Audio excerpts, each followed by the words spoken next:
আমরা অনেক সময় দেখে থাকি যে আমরা হয়তো অনেকে বসে আছি, কোনো একজন সম্মানিত ব্যক্তি এসেছেন, আমরা তার সম্মানে দাঁড়িয়ে গেলাম বা উঠে দাঁড়িয়ে যাওয়া, এটা অনেক জায়গার প্রচলন দেখা যায়।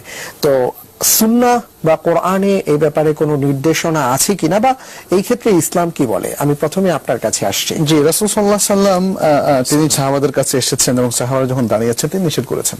আচ্ছা, এটা হচ্ছে একটা ইনস্ট্রাকশন। আরেকটা হচ্ছে যদি কেউ কাউকে আগ বাড়িয়ে ইস্তেকবাল করেন, অর্থাৎ একটু হেঁটে গিয়ে একটু এগিয়ে গিয়ে, সেটা কি পরিমাণ এগিয়ে এটা কিন্তু মেনশন করা নাই, কিন্তু একটু এগিয়ে গিয়ে যদি আপনি তাকে নিয়ে আসেন তাহলে সেটা শরীয়তে জায়েজ।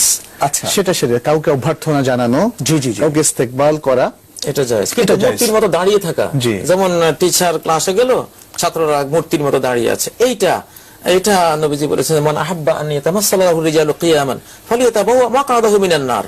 কেউ যদি ভালোবাসে যে লোকেরা তাকে দেখে দাঁড়িয়ে থাকুক, ঠায় দাঁড়িয়ে থাকুক, মূর্তির মতো দাঁড়িয়ে থাকুক, তাহলে সে যাতে জাহান্নামে তার ঠিকানা বানিয়ে নেয়। এত মারাত্মক জিনিস।